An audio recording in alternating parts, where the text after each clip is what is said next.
नमस्कार। आज का विषय है एसएससी के जो छात्र हैं, जो तैयारी कर रहे हैं, कहीं ना कहीं उनके सपनों की हत्या हो रही है। क्योंकि बहुत करीबी से हमने उन बच्चों को देखा है जो सालों से एक सपना देख रहे हैं कि मैं एक दिन सफल हो जाऊंगा और मैं अपने परिवार की मदद करूंगा।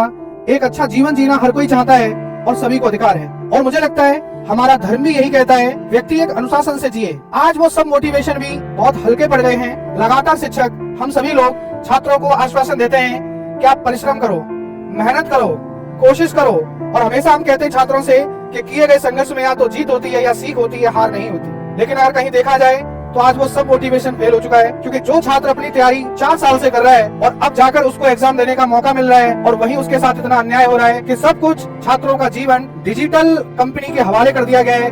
यानी जब से ये सीबीटी प्रक्रिया आई है तब से कहीं ना कहीं छात्रों के साथ थोड़ा सा अनफेयर है। एक बात सोचने योग्य है कि जो विद्यार्थी लगभग 3-4 साल से अपना वो कीमती समय अपने जीवन को दे रहा है जो उसके जीवन में कभी नहीं लौटेगा। मैं जानना चाहता हूँ कि हम सब लोग, सभी धार्मिक गुरु या शिक्षक सिर्फ छात्रों को यही सलाह दे सकते हैं, क्योंकि हम लोग तो एक शिक्षक हैं, सिवाय पढ़ाने के हम कर भी क्या सकते हैं, और छात्रों के लिए हम ही सब कुछ होते हैं। तो ये सब जो मेरी आवाज है, आप ये मत मान के चलिएगा कि ये किसी शिक्षक की आवाज है, ये लाखों छात्रों की आवाज है। मैं चाहता हूँ कि एक बार धरातल पर इस बात को समझा जाए कि छात्र कितनी समस्याओं से जूझ रहा है, किस तरह से वो पैसे जुटाकर अपनी तैयारी करता है।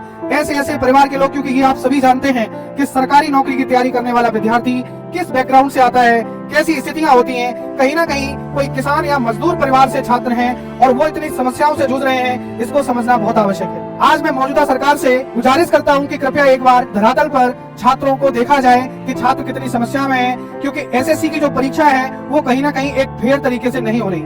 ये बहुत विचारणीय बात होगी कि जो सालों से बच्चा मेहनत कर रहा है, आज उसका जब पेपर होता है तो एक अजीब गरीब सेंटर, क्योंकि ये देखने को मिल रहा है कि पहली बात तो बच्चे का जो सेंटर है वो 500, 600 किलोमीटर दूर पड़ रहा है, और वहां भी सेंटर ऐसे हैं जैसे ऐसा लग रहा है कि किसी हम घर में एंट्री कर रहे हो। कोई प्रोफेशनल, कोई ऑफिशियल तरीका वहां नजर नहीं आ रहा है। वहीं जहां गेट का एंट्री है वहां पर आप सोचिए कि पशु बंधे हुए हैं। तो मुझे लगता है कहीं ना कहीं इस तरह की व्यवस्थाएं की गई हैं जो बहुत जल्दबाजी में की गई हैं, और किसी के, आप ये सोचिए कि आप उन लाखों जो जीवन है उनके साथ ये अन्याय हो रहा है। कहीं कर्सर काम नहीं कर रहा, कहीं सर्वर प्रॉब्लम कर रही है, कहीं माउस एरर है। तमाम तरह की समस्याएं हैं जिस वजह से बच्चे बहुत निराश हैं। आप सभी से, आप सरकार से विनम्र अपील है कि एक बार उन छात्रों के बारे में आप अवश्य सोचें। ये ना सोचे कि ये शिक्षक क्यों बोल रहा है, क्योंकि हम तो लाखों बच्चों की आवाज बनकर बोल रहे हैं। हर दिन उन बच्चों से मिलते हैं, हर दिन हम जानते हैं कि बच्चा कैसी समस्याओं से जूझता है, कितनी मुश्किलों से वो फीस तो अलग छोड़िए, कैसे शहरों में आके रहता है, कैसे खाने पीने और रहने की व्यवस्था करता है, और तब वो पढ़ाई कर पाता है। और ये 1 साल का केस नहीं है, 4-4 साल से बच्चे पढ़ाई कर रहे हैं और अब जाकर उन्हें परीक्षा देने का मौका मिल रहा है। और उसमें भी बच्चे इतने डरे हुए हैं कि सर हमारे साथ क्या होगा, क्या होगा, क्योंकि लगातार परीक्षा में कई सारी चीजें गलत हो रही हैं। सबसे पहले मैं इस बिंदु पर ध्यान ले जाना चाहूंगा कि ये भी देखने को मिल रहा है कि जो सिलेबस कहीं ना कहीं दिखाया जाता है, कुछ उस सिलेबस से हटके भी प्रश्न पूछे जा रहे हैं। तो ये भी अपने आप में अनफेयर है, क्योंकि छात्र उसी पाठ्यक्रम, उसी सिलेबस पर तैयारी कर रहा है जो कहीं ना कहीं से एसएससी ने दिखाया हुआ था। अब वहीं पर हम बात करें, क्योंकि प्रोबेबिलिटी स्टैटिस्टिक्स मेंस में पूछा जाया करता था, जो आज देखा जाए तो फेज 13 में जो ग्रेजुएशन लेवल है वहां पर ये प्रश्न देखने को मिले हैं। और इसी बीच यहाँ पर ये भी एक बात आ रही है कि तमाम बच्चों के साथ ये दिक्कत आई है कि वो अपने पेपर को पूरी ऊर्जा, पूरे तरीके से दे ही नहीं पाए।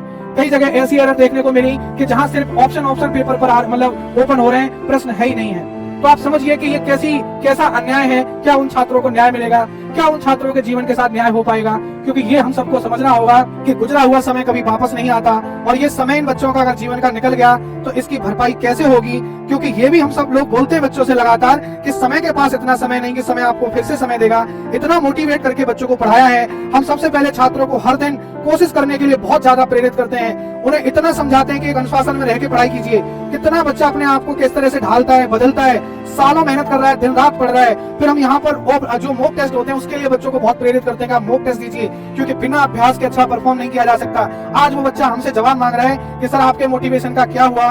आप तो हमें बहुत मोटिवेट करते थे, आप तो ये बोलते थे कि आप सिर्फ कोशिश करो, प्रयास करो, इसी से रिजल्ट बन जाएगा। तो सर हमने तो कोशिश भी की, प्रयास भी किया, पर हमारा क्या होगा आप ही बताइए। ऐसा नहीं है कि हम अपने किसी स्वार्थ की वजह से ये बोल रहे हैं या वीडियो बना रहे हैं। हमारा उद्देश्य है कि हम ये अपील करना चाहते हैं, लाखों बच्चों की आवाज बनकर बोलना चाह रहे हैं कि वो कितनी मेहनत करके, कितना स्ट्रगल करके यहाँ तक पहुंचा है। कृपया उसके साथ न्याय किया जाए। और मैं जो सुधार चाहता हूँ, मेरा तो अपना मानना यह है कि जब नीट ऑफलाइन पेपर करा सकता है जिसमें 25 लाख से अधिक छात्र बैठ रहे हैं, तो एसएससी ऐसा क्यों नहीं कर रहा? क्योंकि कहीं ना कहीं बहुत सारी चीजें बहुत नॉर्मल हो जाएंगी, क्योंकि आप किसी के जीवन को किसी एक खराब सिस्टम से मत तोलिए कि आपने किसी सिस्टम पे बच्चों को बिठा दिया जो काम ही नहीं कर रहा। अब आप सोचिए कि ये कहीं ना कहीं उसके साथ बहुत अन्याय है। तो मैं तो पूरी तरह से ये चाहता हूँ कि पेपर को ऑफलाइन किया जाए, और हाँ, क्वेश्चन पेपर का जैसे कि सीडीएस की परीक्षा होती है उस लेवल का पेपर रखा जाए, और ये पेपर ऑफलाइन होना चाहिए ताकि छात्रों के साथ बिल्कुल न्याय हो सके, पढ़ने वाले बच्चे आगे बढ़ सके, उनका जीवन बन सके। जो बच्चा दिन रात मेहनत कर रहा है वो कहीं ना कहीं डिजर्व करता है, उसे अधिकार है अपनी सफलता पाना, तो आप उसके अधिकार को मत छीनिए। ये एग्जाम थोड़े फेयर कराए जाएं, और हाँ, एक बार इस पर पूरी तरह से विचार किया जाए, क्योंकि इस तरह से बच्चों के साथ बहुत अन्याय है। जब आप नीट के एग्जाम में इतना अच्छे से पेपर करवा सकते हैं तो आप यहाँ भी करा सकते हैं। सरकार कुछ भी कर सकती है, कृपया एक बार इस पर विचार करें और उन लाखों बच्चों की आवाज को जरूर समझने का प्रयास करें कि बच्चे किस किस तरह के गलत निर्णय ले सकते हैं। मैं सभी छात्रों से भी अपील करता हूँ, बेटा धैर्य बनाए रखें, क्योंकि ये सभी छात्रों के साथ दिक्कत हो रही है। तो आप बिल्कुल पर्सनली न लें, अपना प्रयास करते रहें, फिर से मैं यही कहूंगा, और जो भी कहीं ना कहीं अच्छा ही होगा। चलिए फिर मैं मिलता हूँ आपसे अगले वीडियो के साथ। और हाँ, कल 31 जुलाई यानी हम सभी शिक्षक लोग इकट्ठे हो रहे हैं, और वहाँ पर यही विषय रखा जा रहा है कि बच्चों के साथ किस तरह से न्याय हो सकते हैं, कहाँ कहाँ सिस्टम में प्रॉब्लम है, कहाँ कहाँ दिक्कत है, उन सभी आवश्यक सुधारों पर हम सभी एक सामूहिक चर्चा करेंगे। सभी शिक्षक कल मिलेंगे और उसके बाद हम प्रयास करेंगे कि छात्रों के साथ न्याय हो और परीक्षा एकदम पारदर्शी हो, इसमें किसी प्रकार की कोई चीटिंग धांधली ना हो और बच्चों को न्याय मिल सके। Thank you very much. जय हिंद।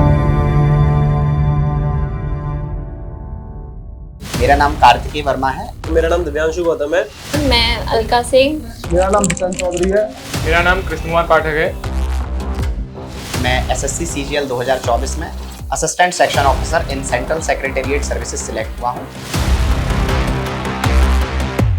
सताना अकेडमी में पढ़ी हूँ पहले। मेरा हाल फिलहाल में ही सीजीएल 2024 में ऑडिटर इन सीजीडीए में सिलेक्शन हुआ है। और सिलेक्शन के बाद सर के पास आई हूँ। अच्छी खासी सोशल रेस्पेक्ट है सीजीएल की जॉब्स की।